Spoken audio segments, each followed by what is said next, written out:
Hello and welcome to Double Feature, the internet movie review show where a horror whore and an anime addict swap films to persuade one another about our respective genres. I'm Mike. I'm Alan. And this week I gave Alan... This week Mike gave me the Texas Chainsaw Massacre. Now, I think this is actually the first time you've given me a film that I've seen before. Wait, let me get ready. Actually, that's a little bit... Hey, okay. But yeah, I think this is the first time you actually gave me a film that I've seen before, so you know, I felt a little bit strange, creeped out about it. Should probably say what it's about though, if you didn't already know. This is kind of like what would later become a kind of archetypal slasher film, in that it's about this group of 5 teenagers who, upon hearing that there's been some rather nasty kind of instance in like their old hometown of like graves being interfered with, they go to check out their one of the family graves, and while they're there, they also decide to go and check out the old family homestead, which brings them into contact with a rather nasty neighbour family who have a slightly strange penchant for eating human flesh, as you might say, and in true Scooby-Doo fashion, hijinks ensue.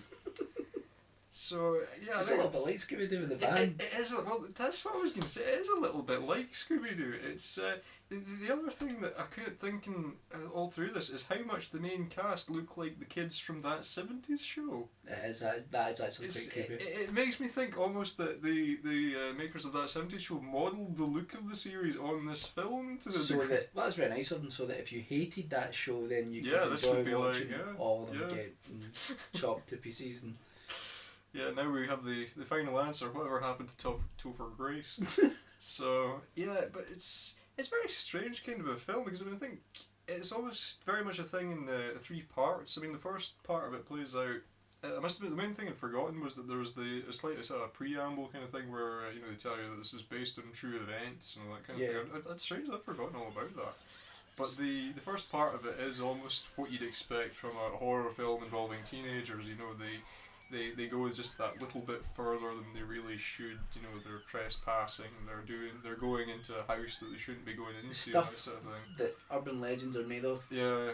I mean, I get the feeling this is probably to build the characters a bit, but this is maybe the film's weak point, in that you probably won't really remember any of them except for the main girl Sally, played by Marlon Burns, and her disabled brother Franklin, who's in a wheelchair. Once you get past that first act, it becomes an increasingly bizarre film. I mean, the second part of it is very much all about the chase, and there's a lot of quite unsettling kind of horror going on in this, because it's not a very explicit film. It's not, despite what you might imagine from seeing the posters and the name of the film, you'd expect this to be really gory. It's not. A lot of the killing happens off, I was going to say off stage, but off screen. It's just very much suggestive. It's very suggestive. You come out of watching it thinking that you've seen a lot of horrible things, but you haven't. Yeah. That's what's great about it. And so much of it is just so unsettling what you do, because I mean, I think this was one that I remember seeing a clip of this when I was quite young on one of the film Insert Year Here programs on the BBC, and it's the scene where the first guy goes into the house and you hear Leatherface before you actually see him, and he's making these animal noises, and you're starting to see, there's something not quite right about the house. There's all these trophies around the place, and you start getting the feeling that people are being murdered here. Yeah. That really freaked me out. I mean, that was creepy as all. What about the hammer on the door? Yeah, that's just, it's so sudden as well. It's just that, and it's the closing of the door as well. I think as well, because of the way it's shot, it's got some slightly kind of reportage kind of quality to it. It's not like watching the Blair Witch Project or something where it's direct footage, but it's slightly... I was about to say, when you were talking about the setup where it's saying this is kind of based on true events, that it very much feels like a found footage film. Really? I think it really does feel like a found footage film. I think that it's got that vibe to it that Blair Witch does, but it's bizarre because it's not a documentary horror. Did you just butt while I was... I'm afraid, sorry. You just drank Red Bull. Yeah. Product I'm placement. on the hard stuff now. Product placement. But no, it does, to me it feels like it's got a sort of documentary horror edge to it, without actually being one, which is very strange. I can't really think of anything else that's quite like it. Well, the thing that strikes me about this one is that, to my mind, there's a slight distancing from it, because with most of the sort of documentary style ones, it's usually you get a lot of sort of first person kind of stuff going on. But with this, I get the feeling that it's more of a sense of being detached from it. It's almost more like watching a news report. To my mind, it's like seeing something on the news that someone is there filming it, but you're aware that you're away from this and there's nothing that you can do about it. You're just sort of being exposed to this kind of gruesome scene, and it's like, it's still horrible, but you're kind of fundamentally detached from it in a way. Well, the bit that actually disturbed me the most is with the father in the car. Ah, right. And the girl's like underneath the seat, Yeah. the dashboard, and just the look on his face when he's like prodding her. It's like... That is, yeah. And apparently that guy's a lovely, that actor's a really lovely guy, yeah, but it's people talk about what evil is, and I always kind of define evil as inflicting pain on others, knowing the consequences of it, and knowing that they're in pain, but enjoying it, and that's just, it's the personification of that. That is what kind of sadism is. It's horrible. It's horrible. I mean, I think the thing that we're probably going to mention as well is that in the third act of it as well, it gets really kind of off the wall, and you've got this kind of having the family to dinner scene. It's a difficult one to talk. Yeah, it's a difficult one to talk about without giving too much away. But there is this kind of grotesque not dinner party. But there is this kind of grotesque family dinner where Sunday roast. Yeah. That's pretty much it. Where they've got one of the victims tied up at the table, and it's such a bizarre scene because it's like the victim is, I'm not going to say who, so to kind of not spoil everything for you, but it's one of the girls, and she almost, there's something of the kind of having the mother figure at the head of the table, to my mind, about it, and it's such a weird thing because you notice that. All I'm saying, there's something a bit sadistic about the way he's poking her, but there's never anything sexual about it, or at least not overtly so. No. It's kind of like, at one point, when she's begging for her life, she actually says, "I'll do anything," and it's almost like they make fun of her for that. It's almost removed. I mean, I would say that there's, when the granddad's like, with the blood and all that, there's maybe something that's very strange. Yeah. It's almost like vampiric. Especially because of his appearance, which is quite, it's almost something of Nosferatu about him, I think. Yeah. How old is this guy? Yeah. But I think Texas Chainsaw Massacre is just, it's a fantastic horror film. I think it really is. It's balls to the wall, but again, like I said, you feel that you've seen things that you've not, and a lot of that is to do with just the suggestion. The hysteria in the film as well, and actually the soundscape as well. Like when they're getting hung on hooks and things like that, you hear it. Yeah. You think you see it, but you don't really see it. It's like things like that, and I really, really appreciate it. I think the biggest, from that era in the 70s, obviously you had like Halloween and other films of that ilk where. You had the slasher film, and but I don't know. I don't really count Texas Chainsaw as a slasher. Yeah, I think it would be wrong to apply it. I think. But it gets lumped in with it, doesn't it? Yeah. Well, I mean, there's a famous book about slasher films called Men, Women, and Chainsaws. That I remember I read that when I was at the uni, and for the life of me, I can't remember a damn thing that was in it. But I remember that it makes, as the name would imply, it makes quite heavy reference to Texas Chainsaw Massacre, and I think I don't know whether you might almost describe it as being patient zero in a way, because it's not all that genre, but I think that genre borrows a lot from this film. So but I don't think it's really fair. Not that calling something a slasher film is to be being negative towards a film or anything like that. I just don't feel that Texas Chainsaw Massacre is a slasher film. I don't even think that it's I don't even think you could call it like a sort of serial killer movie, or it's just an absolute bloodbath, and in many ways it's kind of a genre of its own, but there are loads of imitators, after the fact, the House of Eyes and things like that. then you get films like Wrong Turn and stuff like that. I mean, there was a attempts to redo it. Yeah, in the early 2000s there were a lot of films that tried to. I mean, famously had a remake, and the remake had a sequel and all this kind of nonsense. Yeah. The thing is, I've not seen the remake for years and years. Although it's absolutely not a patch on the original, it's just a very different type of film. I remember quite enjoying it at the time. I remember thinking it was actually okay, but you can't beat the original. Have you seen any of the direct sequels? To Texas, I have actually, but I can't really remember them. I think I've seen one with Matthew McConaughey in it. I think that was number, I want to say 4. Yeah, and there's the famous one which is with Dennis Hopper. That's what I would quite like to see that one actually. Yeah. I think I've seen it when I was younger, but I would like to see it now. Yeah. I'd be quite interested to see that one just to see what, because I hear it's a bit more tongue in cheek. It's absolutely tongue in cheek. I think it's just crazy.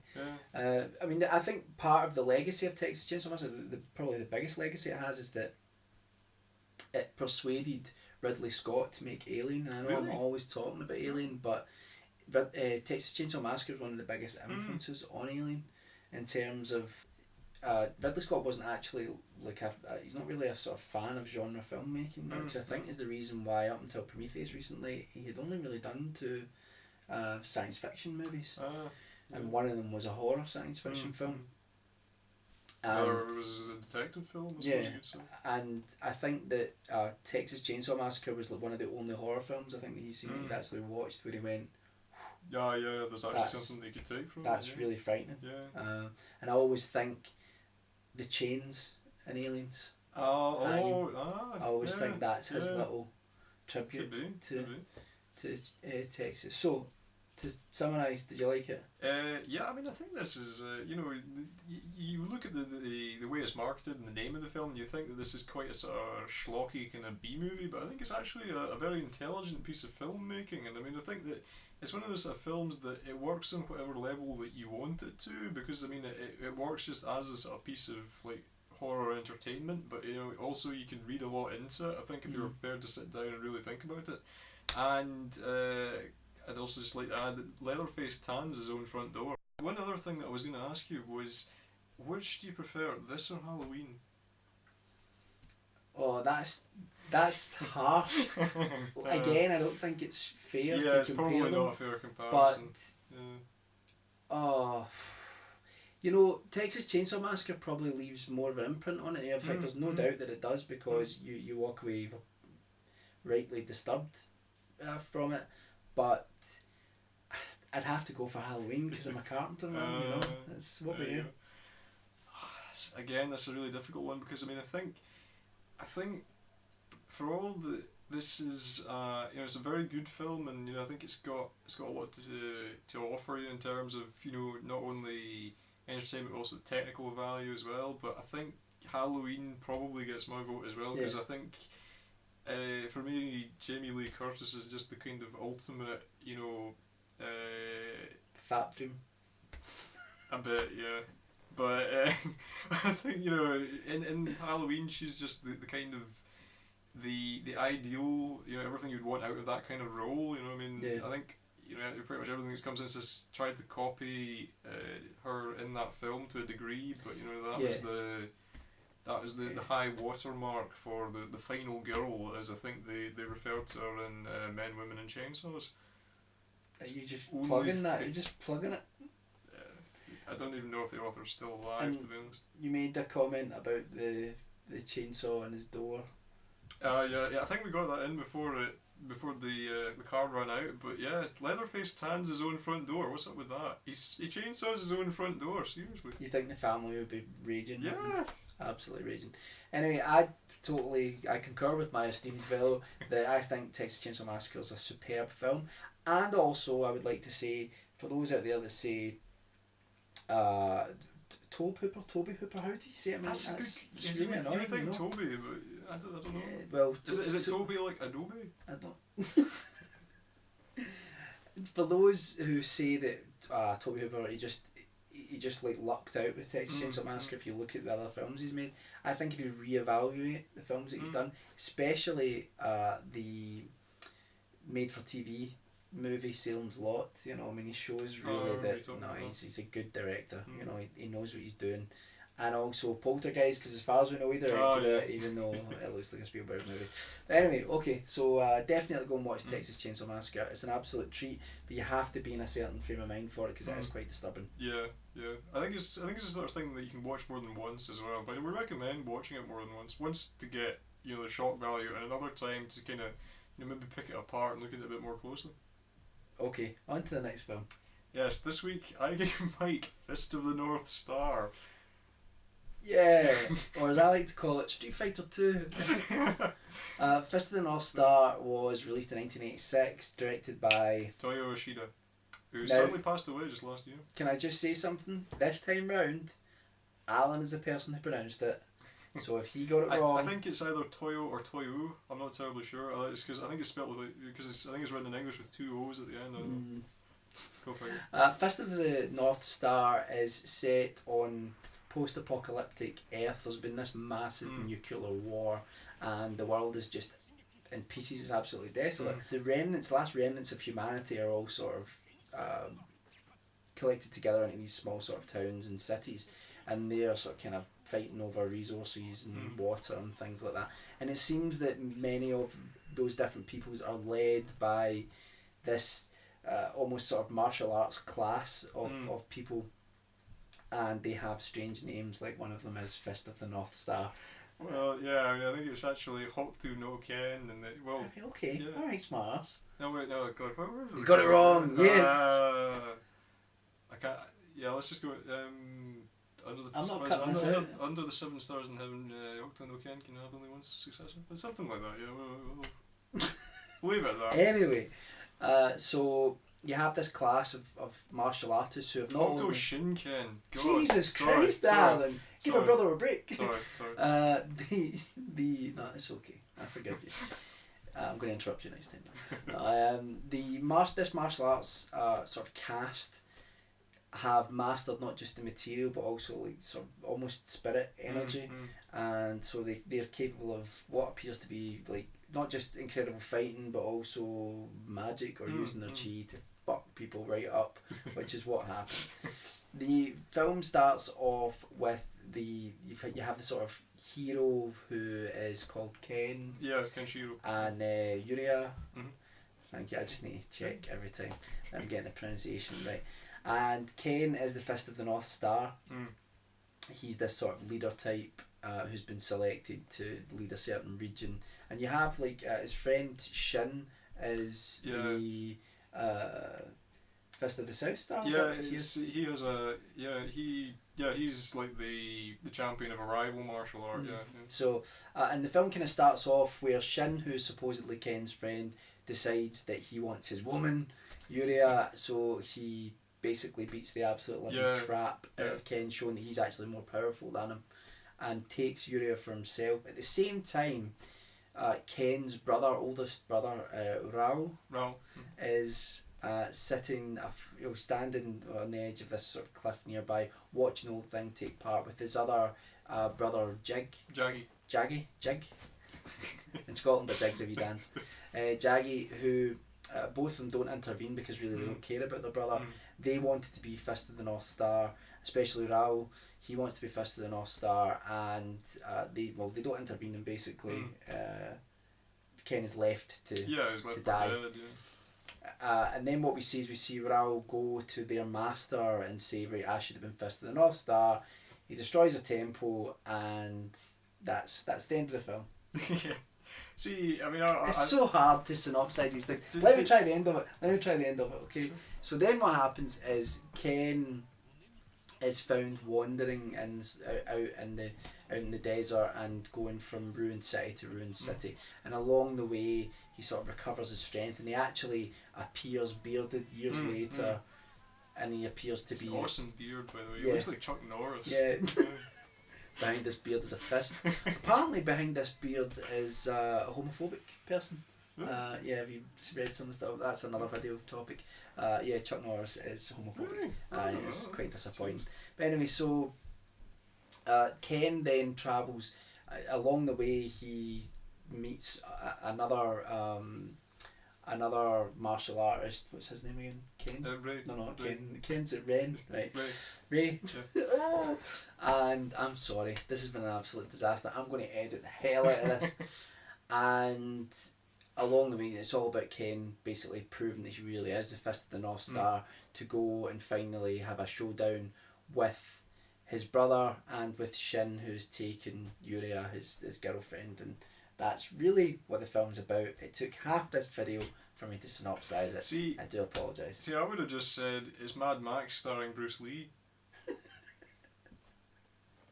Why didn't you say that to me before I started I filming? should have done, I'm sorry. Why didn't you I'm do sorry. that, Alan? I'm sorry. Why? Jesus Christ. I should have done it. Sorry. I'm so disappointed. I know. Anyway, it's a kind of strange one. To me, this is a film that was... It's a film that was written by a 15-year-old. You know, I mean, that really is what it is. I read a review where someone said it's just so bad it's good. I don't know if I'd even go that far. I did kind of enjoy it. But it's... I mean, I don't mind the violence. The violence is so over the top. It's unbelievable at times. It's a shockingly violent film. I mean, you know, people get, you know, battered within an inch of their lives. The heads explode. People get bummed in the gob in this film. I mean, it's shockingly violent. It is, and I just felt that the film kind of went all over the place, and there were characters in it that were part of Ken's team that, you know, sort of not assembling but are joining him as he's going on his travels, who sort of disappear and then reappear just out of nowhere, and you're kind of like, where the hell have they been all this time? And it's a bit of a mess to me. And then you have this conclusion where there's like no resolution at all.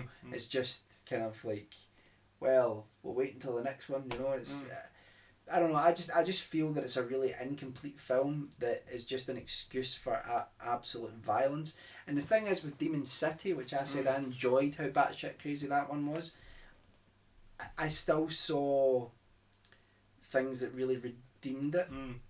But I didn't see a lot that would redeem Fist of the North Star, which surprises me because I looked online and a lot of people seem to absolutely love it. Yeah, absolutely love it. This is perhaps, you know, the epitome of a cult film. I mean, I think this is absolutely something that, while it's not, I think you're right in saying that, taking on its merits, it's not a great film, but I think there is a certain charm, you know, that kind of transcends that a little bit. Sorry. It's as well the main question I had. That's the film. You don't know. Now you do not need to go and see Fist of the North Star. Me doing that, Alan's head would have had to have exploded. His eyes would have had to have shot out to the camera. But that would basically have been the film. See, another way that you could describe the film would be violets are blue, roses are red. If Kenshiro punches you, you're already dead. Yeah. That's lovely.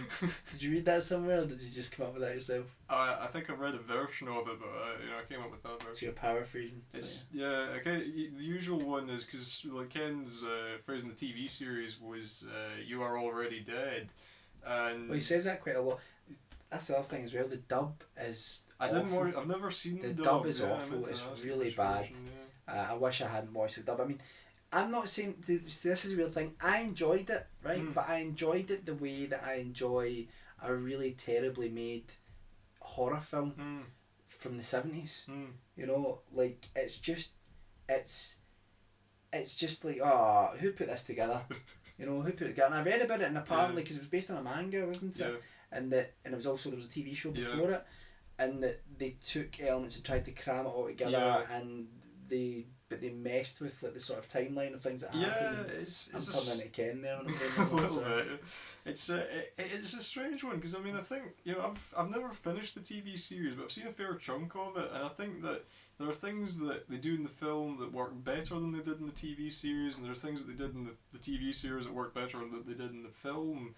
I think some of the narrative does make more sense in the film. I mean, the TV series doesn't introduce Rao and Jaggi until a lot later on, and having them at the start of the narrative, I think, was a better idea. But the film is so uneven. I mean, like, Shin is set up as the ultimate evil dude. He's the bad guy, and he's in the start of it. You're just like, what an arsehole. You know, and you really want to see Ken come back and kick his ass. And the problem is that then all of a sudden you realise that, well, wait a minute, he's actually kind of a side issue. It's actually all about the elder brother, and it doesn't make sense. It doesn't work. If you're going to this, you know, blind, if you're going, you don't know anything about this, as I didn't know anything about it, and you know, you don't know anything about the manga, you don't know anything about the TV show, you've got nothing to base your opinion on other than the film, and really it doesn't really work. It's a weak story, I think. Well, the thing that may surprise you is that I don't disagree with you on that, because I mean, I did not know going into the TV series that Shin was not going to be the final villain either, and it genuinely surprised me when he wasn't, which is why I think it makes more sense that they do at least in the film try to bring in Rao and his, you know, and the brothers kind of at the beginning, which they don't do in the TV series. And the ending, I mean, the ending, you know, I don't want to ruin it for anyone, but the ending where it's just kind of like, you know, it doesn't make any sense. Yeah. I don't want to ruin it for anyone, but somebody walks away and it doesn't make any sense.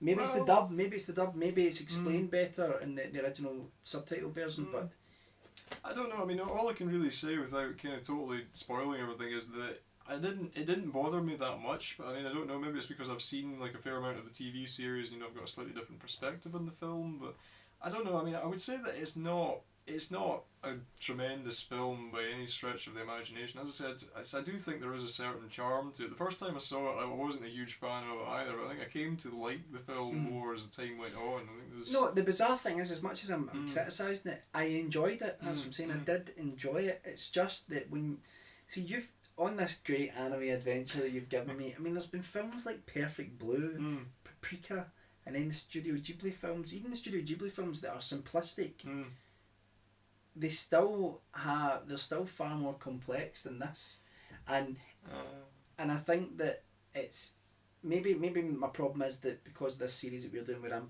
constantly watching these anime films, I'm comparing one to the other, and I should take it in isolation, but it just, to me, really falls short of those other films that we've watched.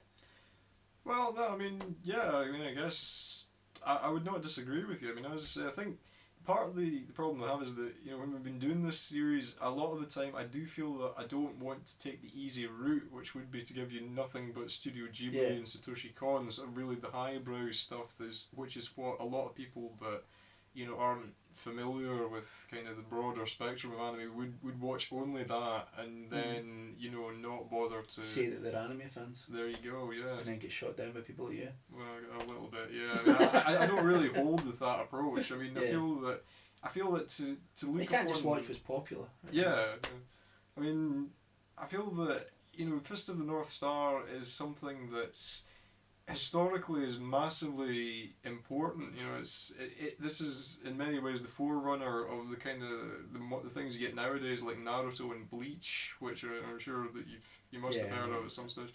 You know, and I think not only that, as I say, it has a massive cult following. I mean, this is very rarely been out of print in Japan. I mean, they keep reprinting the manga again and again and again. They keep making sequels and spin-offs to the TV series that are still games coming out for. I think it's a massive Talking of games, when it opens up though, did you not just think Street Fighter 2? Well, Street Fighter 2, they must have watched that. Yeah, and thought, it would not surprise me. Well, I mean, maybe Street Fighter 1, because I think Ken is in Street Fighter 1 as well as a second playable character, but you know, Street Fighter 2, when you look at Ken and Shin, Shin looks like Ken in That's Street true, Fighter 2, he does have and Ken the looks like Ryu. Yeah, you know, so it would not surprise me. I mean, the time of it would be pretty much spot on. How would you say it, Ryu or Ryu? I think we normally just go with. God, now you're asking. I think probably Ryu. See, I think it's Ryu, but I always said Ryu. Yeah, I always said that as well. Anyway, sorry, but I mean, I think that it's a film that's worth watching, like, for a laugh. But I don't mean I sat there like laughing at the whole time. I just felt that. Do you know what I would say? Watching that, I may very well enjoy the TV show. Yeah, that's just entirely as a film, possible. Yeah. it's all over the place. I think you may actually have hit the nail on the head. To be honest, because I think to my mind, the fight sequences in the film are not that greatly handled. I mean, Toyo Yoshida was not a terribly prolific director. I mean, he did a lot of other things. You know, he was like, you know, director of animation and, you know, character designer, that sort of thing. But he was not very often the main director and things. And I don't know if it's maybe just that he's not that great with fight sequences, but it was just strange because it was the overall director of the TV series, and I thought that the fights were better handled in that than they were here. And I don't know, maybe with the TV series as well, you get more time for the characters to develop as well, which also makes a difference. At least unlike Demon City, which I'd say is the other sort of schlocky film that you've given me, which I liked Demon City. Well, is that you get an actual fight at the end of this one. I know, remember Demon City just kind of like it a just big stops, build up, and then it's like we ran out of money. 2 stick fighters, figures fighting on my one great disappointment with the Fist of the North Star film is that it was not made maybe like sort of 4 or 5 years later, because I think had it been made then, they might have brought in Yoshiaki Kawajiri, who directed Demon City, to direct this film, and I think that would have been the ideal choice. What do you think's better? As it's taken on its own as a one-off film, I would say Demon City. I think it's just easier to live with. Yeah. But it's what a horrible thing to say about a film. I know. It's easier to live with. I mean, if you have to put up with it. No, I mean I enjoyed it. I'd have a poster of Demon City in my wall just because it's so crazy. Yeah, no, I mean I really like the film as well. I think that Fist of the North Star, though, really, you know, if you want to know anything about anime, particularly in the 1980s, you owe it to yourself to watch this film. It really is that important. But the most important thing, though, did you like Heart of Madness? Heart of Madness. The song is about. Oh, don't tell me they cut that out. No, I know the one you're talking about. I think it's the one you must be talking about. Yeah. It was very, very 80s. Yeah, it's that was my greatest disappointment with the film. Early Bon Jovi. It is a little bit, maybe. It's my greatest disappointment with the film is that they did not use the theme tune from the TV series at any stage. It's my mobile phone ringtone. You know, that's the that is the theme tune from Fist of the North Star. I'm definitely watching the TV show now because I love that. Yeah. That's possibly my favourite thing about Fist of the North Star, to be honest, is the music, and I think that while they don't have that in the film, I think Heart of Madness does a fine job of keeping up with tradition. And if you want to, go to the search box and type in the Kodomo band, Kodomo, you'll get that in the search results. So wait and do that. We'll wait. Is it up there? Is it over there? It might be over there. I'm not totally sure. I don't know. Anyway, join us again next week. I should say I would recommend watching it, and if you're saying it's important, I think that the evolution of anime, then fair enough. I did enjoy it. The if you like violence, you like this film. But one other thing, the clouds looked like they were filmed like in a Ralph Bakshi film. That's something I noticed. It reminded me of Lord of the Rings. A little bit of rotoscope going on. Quite probably. So we will be back next week with something else. Next week I'm going to be giving Mike Golgo 13, so God knows how that's going to go down. I think the accumulated manliness may actually turn your brain into a fist. And I'm going to be giving you The Devil's Rides Out. The Devil's Rides Out? The Devil Rides Out even? Oh no, wait, actually... Oh, we're not? Well, I've just said Golgo 13, but that would be... We're not doing the Devil... Right, yeah. We'll edit this. We'll edit this. So, see, we film a few of these at one time. I'm not putting this in, so I don't know why I'm saying that to them. Okay, so that's all for this week. Next week, I will be giving Alan... Yeah, Mike is going to be giving me The Devil Rides Out, which... I can only see being some kind of haunted motorcycle film. And Alan is giving me Redline. Redline? Speed Racer. Well, I think you've inadvertently hit the nail on the... I've already watched it, so now you know what my review is going to be. Hey, this shit's like Speed Racer and wacky races. So anyway, we'll be back next week. And if you have any suggestions or requests for films that you want us to take a look at, we'll be happy to do so. So, bye. Alan, Alan. There should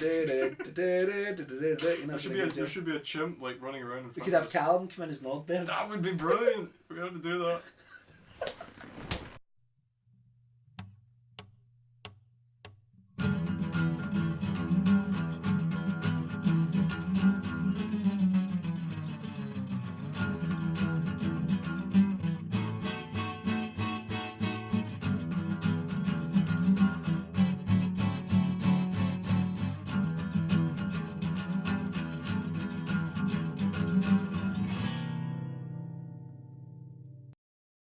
handled. I mean, Toyo Yoshida was not a terribly prolific was not a terribly prolific director.